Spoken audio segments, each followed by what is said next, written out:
Hello viewers, welcome to उन्नति GS academy. आज के वीडियो में हम टाइगर रिजर्व से संबंधित सारे इंपॉर्टेंट क्वेश्चंस को इस वीडियो में कवर करेंगे। हम देखेंगे कि वर्तमान में कितने टाइगर रिजर्व हैं। 2023 में टाइगर सेंसस के आंकड़ों से संबंधित क्वेश्चंस को देखेंगे। एनटीसीए क्या है ये देखेंगे और इस वीडियो के सारे सवाल जुलाई 2023 के करंट अफेयर्स तक अपडेटेड किए हुए हैं। ये सारे क्वेश्चंस आपके एग्जाम के लिए बहुत ही ज़्यादा इंपॉर्टेंट हैं। तो चलिए हम उन सारे पॉइंट्स को समझ लेंगे जो इस वीडियो से संबंधित हैं। पहला है, टाइगर रिजर्व क्या होता है। टाइगर रिजर्व या बाघ अभयारण्य ये ऐसे प्राकृतिक क्षेत्र को कहते हैं जिसे पूर्ण रूप से बाघों के संरक्षण के लिए आरक्षित किया जाता है। तो किसी भी राज्य का वो स्थान, वो प्राकृतिक क्षेत्र, वो जू टाइप का स्थान नहीं होता है। वो ऐसा प्राकृतिक एरिया होता है जिसको बाघों के संरक्षण के लिए उसको आरक्षित बना दिया जाता है और उसे नाम दे दिया जाता है टाइगर रिजर्व। बाघ अभयारण्य बाघों का प्राकृतिक आवास होता है, ठीक है, जहाँ पे उसे जंगल के जैसा फील हो, उसे ऐसा ना फील हो कि वो चिड़ियाघर में कैद है। इस संरक्षित क्षेत्र में मानवीय गतिविधियों के साथ शिकार पर पूर्ण रूप से रोक लगा दिया जाता है। अब देखते हैं प्रोजेक्ट टाइगर क्या होता है। ध्यान रखें, प्रोजेक्ट टाइगर स्टार्ट हुआ था कब? 1 अप्रैल 1973 में। इसका उद्देश्य है बाघ संरक्षण को बढ़ावा देना, दूसरा बाघों की घटती आबादी को पुनर्जीवित करने के लिए और बाघों को बचाने के लिए। प्रोजेक्ट टाइगर को प्रारंभ किया गया 1 अप्रैल 1973 को। किसके द्वारा किया गया? तो उस समय की तत्कालीन प्रधानमंत्री इंदिरा गांधी के द्वारा किया गया। और किस स्थान पर किया गया? तो ध्यान रखिएगा, भारत का पहला टाइगर रिजर्व है जिम कॉर्बेट नेशनल पार्क, जो उत्तराखंड में है। लेकिन यहाँ पर ध्यान रखें कि अब जिम कॉर्बेट नेशनल पार्क का नाम बदलकर कर दिया गया है रामगंगा नेशनल पार्क। ये मोस्ट इम्पॉर्टेंट है। तो ये नाम अब चेंज हो चुका है। तो ऑप्शंस में आपसे जिम कॉर्बेट नेशनल पार्क ना देके रामगंगा नेशनल पार्क दिया रहेगा, तो वहां पर आप कंफ्यूज हो सकते हैं। तो इस क्वेश्चन को आप ध्यान रखें। अब देखते हैं कि ये किस मंत्रालय के अंतर्गत आता है। तो ये आता है पर्यावरण, वन और जलवायु परिवर्तन मंत्रालय के अंदर। प्रोजेक्ट टाइगर देश के राष्ट्रीय उद्यानों में बाघों को आश्रय प्रदान करता है। प्रोजेक्ट टाइगर लॉन्च करने के समय उसके जो निदेशक थे वो थे कैलाश सांखला। इन्हें टाइगर मैन के भी नाम से जाना जाता है। अब हम इससे संबंधित सारे इंपॉर्टेंट क्वेश्चंस जो कि आपके एग्जाम के लिए बहुत ही ज़्यादा इंपॉर्टेंट है, तो इसमें उन सारे सवालों को कवर किया गया है जो आपके एग्जाम पॉइंट ऑफ व्यू से बहुत ही ज़्यादा इंपॉर्टेंट है। जैसा कि मैंने बताया, ये वीडियो अपडेटेड है जुलाई 2023 तक, यानी ये मोस्ट रीसेंट वीडियो है टाइगर रिजर्व से संबंधित। तो वर्तमान में 2023 में भारत में कितने टाइगर रिजर्व हैं? तो ध्यान रखिएगा, भारत में वर्तमान में 54 टाइगर रिजर्व हैं।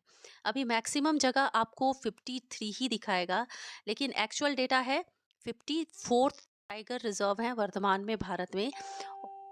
और 54वां टाइगर रिजर्व कौन सा है? तो गुरु घासीदास और तिमोर पिंगला टाइगर रिजर्व। ये कहाँ पर है? छत्तीसगढ़ में है।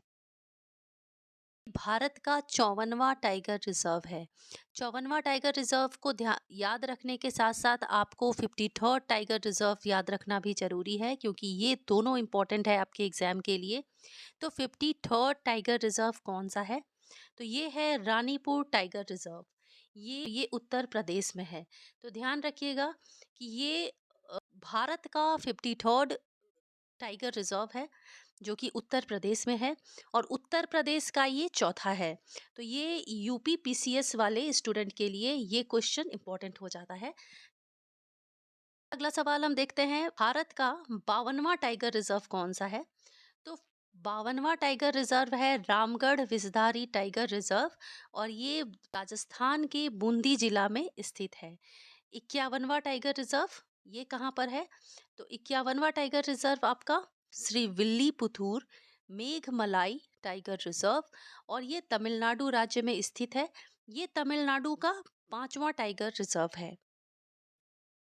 तो आपको 51, 52, 53 एंड 54, ये चारों का डेटा आपको पता होना जरूरी है। तो चलिए अब हम अपना अगला सवाल देख लेते हैं कि भारत का पहला टाइगर रिजर्व कौन सा है। ये मोस्ट इम्पॉर्टेंट क्वेश्चन है।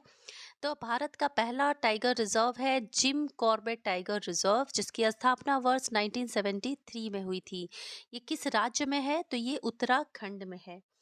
अब इम्पोर्टेंट इस सवाल में ये है कि इसका नाम अब चेंज हो चुका है। इसका वर्तमान नाम है रामगंगा टाइगर रिजर्व। यहाँ पर जैसा कि आप इस इमेज में, इस मैप में देख सकते हैं, यहाँ पर है जिम कॉर्बेट टाइगर रिजर्व, जिसका नाम बदलकर हो गया है रामगंगा टाइगर रिजर्व। तो मोस्ट इंपॉर्टेंट क्वेश्चन है, इसे आप ध्यान रखें। अगला सवाल देखते हैं कि भारत का सबसे बड़ा टाइगर रिजर्व कौन सा है। यहाँ पर बात हो रही है सबसे बड़ा टाइगर रिजर्व। तो भारत का सबसे बड़ा टाइगर रिजर्व है नागार्जुन सागर श्रीशैलम टाइगर रिजर्व, जो कि तेलंगाना आंध्र प्रदेश में है।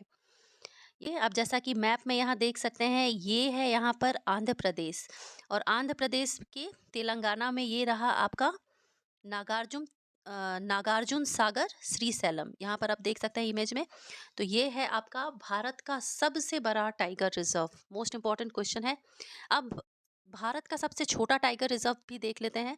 तो ये है बोर टाइगर रिजर्व, जो कि किस राज्य में है? ये बोर टाइगर रिजर्व आपका यहाँ पर है, इस एरिया में। ये है आपका बोर टाइगर रिजर्व।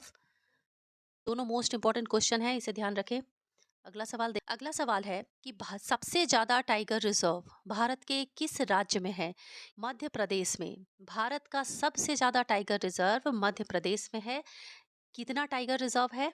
तो कुल 7 टाइगर रिजर्व है। 7वां अभी हाल ही में बना है, जिसका नाम है वीरांगना दुर्गावती टाइगर रिजर्व। तो ये सवाल आपसे पूछा जा सकता है एमपीपीसीएस वालों के लिए, तो ये मोस्ट इम्पॉर्टेंट क्वेश्चन है। और जो यूपीएससी का एग्ज़ाम भी दे रहे हैं उसके लिए भी इम्पोर्टेंट है, क्योंकि ये मध्य प्रदेश का 7वां टाइगर रिजर्व है। और जहाँ सबसे ज़्यादा अगर पूछा जाए टाइगर रिजर्व वाला राज्य, तो वो है मध्य प्रदेश। पहले मध्य प्रदेश के साथ साथ महाराष्ट्र में 6 टाइगर रिजर्व थे। लेकिन वीरांगना दुर्गावती टाइगर रिजर्व बनने के बाद अब भारत में सबसे ज़्यादा टाइगर रिजर्व वाला राज्य बन गया है मध्य प्रदेश। और बात करें कि मध्य प्रदेश के बाद कौन सा है, तो वो है महाराष्ट्र। महाराष्ट्र में ये देखिए कुल 6 टाइगर रिजर्व हैं। पहले स्थान पर है मध्य प्रदेश और दूसरे स्थान पर है महाराष्ट्र। देख लेते हैं प्रोजेक्ट टाइगर से संबंधित कुछ इंपॉर्टेंट सवाल, जो आपके लिए बहुत ही ज़्यादा इंपॉर्टेंट है आने वाले सभी एग्जाम्स के लिए। नेक्स्ट सवाल है, प्रोजेक्ट टाइगर का 50वां वर्षगांठ कब मनाया गया? मोस्ट इंपॉर्टेंट सवाल है ये। तो प्रोजेक्ट टाइगर का 50वां वर्षगांठ मनाया गया है कब? 9 अप्रैल 2023 को। ये लॉन्च हुआ था 9 अप्रैल 1973 को। तो इस बार कौन सा 2023 में कौन सा वर्षगांठ मनाया गया? 50वां। किसके द्वारा मनाया गया? तो पीएम नरेंद्र मोदी के द्वारा। और ये कहाँ पर मनाया गया? तो उत्तराखंड के जिम कॉर्बेट नेशनल पार्क में, जिसका वर्तमान नाम है रामगंगा टाइगर रिजर्व। अगला सवाल, वन्य जीवों की रक्षा के लिए भारत सरकार ने वन्यजीव संरक्षण अधिनियम बनाया। इस अधिनियम को कब पारित किया गया? तो वर्ष 1972 में इसको पारित किया गया। अब देखते हैं प्रोजेक्ट टाइगर के जन्मदाता या जनक किसे कहा जाता है। कि जैसा कि मैंने बताया था कि प्रोजेक्ट टाइगर जब लॉन्च किया गया था, तो उसके पहले निदेशक कौन बने थे? कैलाश साकला। तो इन्हीं को प्रोजेक्ट टाइगर के जन्मदाता के रूप में जाना जाता है, या फिर टाइगर मैन के रूप में भी इनको जाना जाता है। भारत के कितने प्रतिशत क्षेत्र में टाइगर रिजर्व स्थित है? Most important. तो भारत का कुल क्षेत्रफल का 2.4% क्षेत्र में टाइगर रिजर्व स्थित है। ये डेटा याद रखिएगा, 2.4% क्षेत्र में टाइगर रिजर्व स्थित है। किस देश में एकमात्र एशियाई टाइगर पाया जाता है? तो भारत में। तो भारत ही एक ऐसा देश है पूरे विश्व में जहां पर एशियाई टाइगर पाया जाता है। अब बात करें कि विश्व के कुल देशों का कितना प्रतिशत टाइगर भारत में पाया जाता है, तो ध्यान रखें 70 to 75% टाइगर भारत में पाया जाता है पूरे विश्व का। तो जैसा कि 2023 में आप जानते हैं कि टाइगर सेंसस 5वां टाइगर सेंसस को जारी किया गया है। तो इससे संबंधित सारे सवाल आपके आने वाले हर एग्जाम्स के लिए बहुत ही इंपॉर्टेंट हैं। तो इससे संबंधित सारे इंपॉर्टेंट पॉइंट्स को हम देख लेते हैं। इसमें हमारा सवाल है कि बाघों की जनगणना कौन करता है? तो ये करता है एनटीसीए। एनटीसीए का फुल फॉर्म है नेशनल टाइगर कंजर्वेशन अथॉरिटी, जिसे हम हिंदी में कहते हैं राष्ट्रीय बाघ संरक्षण प्राधिकरण। इसकी स्थापना हुई थी दिसंबर 2005 में। इस क्वेश्चन को आप छोड़ दीजिए। टाइगर सेंसस की फाइनल रिपोर्ट 2023 को बाघ दिवस के दिन जारी किया गया। तो यहाँ ध्यान रखिए कि टाइगर सेंसस 2023 को कब जारी किया गया। फाइनल रिपोर्ट ये जारी किया गया है जुलाई 2023 में, जिस दिन बाघ दिवस हम मनाते हैं। तो यहाँ आपका सवाल ये है कि हम बाघ दिवस किस दिन मनाते हैं। तो ये मनाया जाता है 29 जुलाई को प्रति वर्ष। किस वर्ष से मनाया जाता है? तो इसे 2010 से मनाया जा रहा है प्रत्येक वर्ष। अब उद्देश्य क्या है? बाघ दिवस मनाने का उद्देश्य है कि बाघों की घटती आबादी को नियंत्रित करना। बाघ दिवस की थीम देख लेते हैं, ये बहुत ज़्यादा इम्पोर्टेंट है। तो इसकी थीम है बाघों के साथ एक भविष्य, पारिस्थितिकी तंत्र के लिए काम करना। नेक्स्ट सवाल हम देखते हैं। सेंसस 2023 के फाइनल रिपोर्ट के अनुसार वर्तमान में भारत के कुल बाघों की संख्या कितनी है? तो वर्तमान में कुल बाघों की संख्या है 3682। 3682 बाघ हैं वर्तमान में 2023 के बाघ जनगणना के फाइनल रिपोर्ट के अनुसार। तो यहाँ पर आप कंफ्यूज नहीं होंगे, क्योंकि अप्रैल 2023 में पीएम मोदी के द्वारा भी एक रिपोर्ट जारी किया गया था टाइगर सेंसस से ही संबंधित। कब जारी किया गया था? 9 अप्रैल को 2023 को। लेकिन वो कौन सा रिपोर्ट था? वो रॉ रिपोर्ट था। ये रिपोर्ट फाइनल है। तो एग्जाम के लिए आपका ये जो रिपोर्ट है ये इम्पोर्टेंट है। जो कि कितना था रॉ रिपोर्ट में? ये था 3167। तो ये आंकड़ा पे आप टिक नहीं लगाएंगे, इस डेटा पे आप टिक नहीं लगाएंगे। आपका एक्चुअल आंसर है 3682। अगला सवाल देखते हैं कि बाघों की गणना कितने वर्षों के अंतराल में की जाती है? तो इसे की जाती है प्रत्येक 4 वर्ष के अंतराल में। यानी कि लास्ट कब हुआ था? 2018 में हुआ था। अब बात आती है कि पहली बाघ गणना किस वर्ष हुई थी? तो ये हुई थी वर्ष 2006 में। अगला सवाल मैं आपसे पूछ रहा है कि वर्ष 2023 में बाघों की संख्या में कितनी वृद्धि हुई है। तो यहाँ बात की जा रही है कि वर्ष 2018 से 2022 में, क्योंकि 4 वर्ष पे टाइगर सेंसस जारी होता है, तो इन 4 वर्षों में बाघों की संख्या में कितनी प्रतिशत वृद्धि हुई है। तो ध्यान रखिएगा ये मोस्ट रिसेंट डेटा है, 6.1% की वृद्धि हुई है फाइनल रिपोर्ट के अनुसार। लेकिन जब रॉ रिपोर्ट जारी किया गया था तो उसमें दिया हुआ था 6.7% की वृद्धि हुई है। तो एग्ज़ाम में आप ये डेटा नहीं लिखेंगे। आपके एग्ज़ाम में 6.1% जो ऑप्शन होगा आप उसी पे टिक लगाएंगे, क्योंकि ये जो रिपोर्ट था ये रॉ रिपोर्ट जारी किया गया था अप्रैल में। अब हम अगला सवाल देख लेते हैं, जो कि बहुत ही ज़्यादा इम्पोर्टेंट है। अगर टफेस्ट लेवल में जब एग्जामिनर सवाल पूछता है तो वो सवाल कुछ इस तरीके का होता है। तो आइए देखते हैं कि इस टॉपिक से टफेस्ट लेवल का क्वेश्चन क्या हो सकता है आपके एग्जाम के लिए। पांचवी बाघ गणना के अनुसार, जो कि कब जारी की गई है? 2023 में, के अनुसार सर्वाधिक बाघों की संख्या को अवरोही क्रम में बताना है। अब आपको अवरोही क्रम जब पता ही नहीं होगा तो आप इसका जवाब तो दे ही नहीं पाओगे। तो सबसे पहले अवरोही का मतलब समझिए। इंग्लिश मीडियम वाले जो हैं वो अवरोही का मतलब समझिए डिसेंडिंग ऑर्डर, आप मैथमेटिक्स में पढ़ते होंगे, यानी घटते क्रम में। अवरोही का मतलब भी है घटते हुए क्रम में, यानी पहले सबसे ज़्यादा, फिर उससे कम, फिर उससे कम। इसे कहते हैं अवरोही क्रम। तो अवरोही और आरोही, आरोही हिंदी वर्ड होता है बढ़ते क्रम में, ये दिया हुआ है आपका घटते क्रम में। तो यहाँ पर इसका हम जवाब देखते हैं। ये देखिए सबसे ज़्यादा कहाँ पर है? बाघों की संख्या मध्य प्रदेश में है। कितना? 785 बाघों के साथ। इसके बाद है कर्नाटक 563 बाघों के साथ, उत्तराखंड में 560 है और महाराष्ट्र में 444 है। तो आप अगर एग्जाम पॉइंट ऑफ व्यू से देखें तो 3 से 4 राज्यों का ही अवरोही या आरोही क्रम देखना जरूरी होता है, उससे ज़्यादा का देखना जरूरी नहीं होता है। 3 से 4 राज्यों का आप जरूर डेटा याद रखें। अब हम अगला सवाल देखते हैं कि पांचवी बाघ गणना के अनुसार टाइगर रिजर्व को आरोही क्रम में लगाना है। आरोही क्रम का मतलब होता है कि बढ़ते हुए क्रम में, यानी पहले सबसे छोटा, फिर उससे बड़ा और फिर उससे बड़ा। इसे हम इंग्लिश में कहते हैं असेंडिंग ऑर्डर। इंग्लिश में हम बोलते हैं असेंडिंग ऑर्डर और हिंदी में आरोही क्रम, यानी बढ़ते हुए क्रम में। तो इसमें नंबर 1 पे कौन सा हो जाएगा? नागरहोल टाइगर रिजर्व, जो कि जिसमें 141 बाघ हैं। फिर उससे ज़्यादा देखें तो बांदीपुर टाइगर रिजर्व, ये दोनों कर्नाटक में है। ये दोनों कर्नाटक राज्य में है। और उसके बाद तीसरे नंबर पे होगा रामगंगा टाइगर रिजर्व। अगर इसी सवाल को आपको अवरोही क्रम में दे दिया जाए तो फिर आप इस क्रम में लिखेंगे।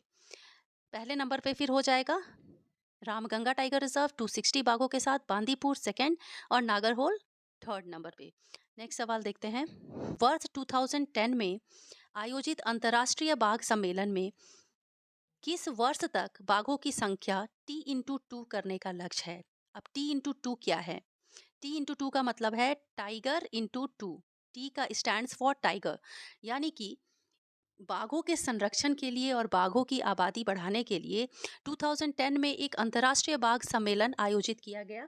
कहाँ पर किया गया? तो रूस के सेंट पीटर्सबर्ग में। किस वर्ष? 2010 में।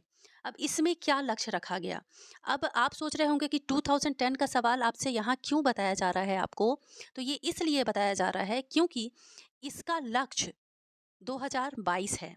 तो 2022-23 आपके करंट अफेयर्स से रिलेटेड हो गया। किसी भी टॉपिक का लक्ष्य अगर आने वाले 2-3-4 सालों तक हो तो वो सवाल भले ही आपका स्टैटिक पोर्शन में चला जाता हो, लेकिन वो आपके एग्जाम के लिए इम्पोर्टेंट हो जाता है। इस सम्मेलन में कितने देश शामिल थे? तो टोटल 13 देश शामिल थे इसमें। अगला सवाल हम देखते हैं कि प्रोजेक्ट टाइगर के 50वें वर्षगांठ की बात हो रही है, पर पीएम मोदी ने आईबीसीए का उद्घाटन किया। ये आईबीसीए का फुल फॉर्म आपको बताना है। तो प्रोजेक्ट, इसका फुल फॉर्म है इंटरनेशनल बिग कैट अलायंस। इसमें कुल सदस्य देश हैं 97 और ये इसमें 7 प्रकार के बिल्लियों के संरक्षण से संबंधित है। तो अब यहाँ बिल्लियों से आप बिल्ली ना समझे, क्योंकि शेर, चीता, जागुआर, ये सारा इमेज आप यहाँ देख सकते हैं। 7 प्रकार की बिल्लियाँ हैं। ये बिल्ली की ही एक प्रजाति है, इसीलिए यहाँ बिल्ली शब्द लिखा हुआ है। तो इन सातों के संरक्षण के लिए प्रारंभ किया गया है इंटरनेशनल बिग कैट अलायंस। अगला सवाल देखते हैं। ये करंट अफेयर्स से संबंधित है कि किस राष्ट्रीय उद्यान में नामीबिया से 8 चीतों को लाया गया? ये 2022 का करंट अफेयर का क्वेश्चन है, तो ये भी इम्पोर्टेंट है आपके लिए। कूनो राष्ट्रीय उद्यान, जो कि कहाँ पर है? एमपी में। एमपी के किस जिला में है? तो श्योपुर जिला में। ठीक है। पीएम मोदी द्वारा चीता परियोजना कब प्रारंभ किया गया? तो ध्यान रखिएगा, चीता परियोजना को पीएम मोदी के द्वारा प्रारंभ किया गया 17 सितंबर 2022 को। अब 17 सितंबर को ऐसा कौन सा खास दिन है? तो ध्यान रखिएगा, इसी दिन पीएम मोदी अपना जन्मदिन मनाते हैं। ये चीता परियोजना विश्व की पहली अंतर महाद्वीपीय परियोजना है, जो कि कितने वर्षों तक चलेगी? अगले 5 वर्षों तक चलेगी।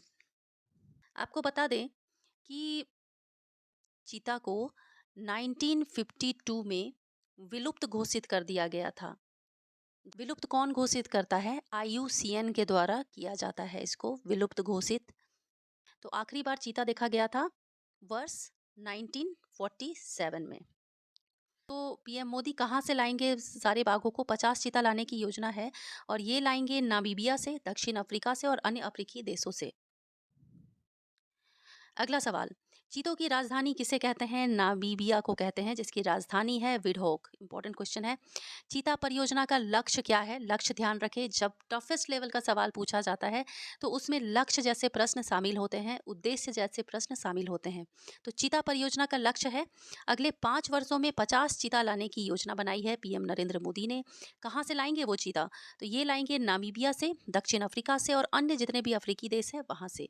जैसा कि मैंने पहले भी बताया, 1952 में चीता को विलुप्त घोषित कर दिया गया था। आखिरी बार चीता को देखा गया था वर्ष 1947 में। विलुप्त कौन घोषित करता है? तो आईयूसीएन करता है। नेक्स्ट सवाल देखते हैं।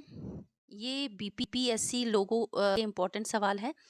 यहाँ पर है कि वाल्मीकि टाइगर रिजर्व किस राज्य में है? तो ध्यान रखिएगा, बिहार में वर्तमान में एकमात्र टाइगर रिजर्व है जो कि है बिहार के पश्चिमी चंपारण में। इसकी स्थापना हुई थी वर्ष 1978 में। ये बिहार का एकमात्र टाइगर रिजर्व है। लेकिन ये सवाल है आपका करंट अफेयर से 2022 20 2022 23 का सवाल है ये, कि बिहार का दूसरा टाइगर रिजर्व भी बनने वाला है। कहाँ पर? कैमूर में। तो बहुत जल्द बिहार में 2 टाइगर रिजर्व हो जाएगा। इस सवाल को देखिए, मोस्ट इंपॉर्टेंट सवाल है। पेंच टाइगर रिजर्व किस राज्य में है? यहाँ पर ऑप्शंस देखिए, यहाँ पर है एमपी, महाराष्ट्र, गुजरात या फिर एमपी या महाराष्ट्र। इसका आंसर क्या होगा? तो ये बहुत ही कॉम्प्लिकेटेड सवाल है। इसका आंसर होगा एमपी और महाराष्ट्र। पेंच टाइगर रिजर्व एमपी और महाराष्ट्र दोनों राज्यों में स्थित है। इस टाइगर रिजर्व का 90% हिस्सा एमपी में है और बाकी का हिस्सा महाराष्ट्र में है, यानी बाकी का हिस्सा बचा 10%। तो एमपी में 90% हिस्सा है पेंच टाइगर रिजर्व का और 10% है महाराष्ट्र में। अगला सवाल है कि कौन सा राज्य भारत का बाघ राज्य कहलाता है? तो एमपी कहलाता है, क्योंकि यहाँ बाघों की संख्या भी सर्वाधिक है।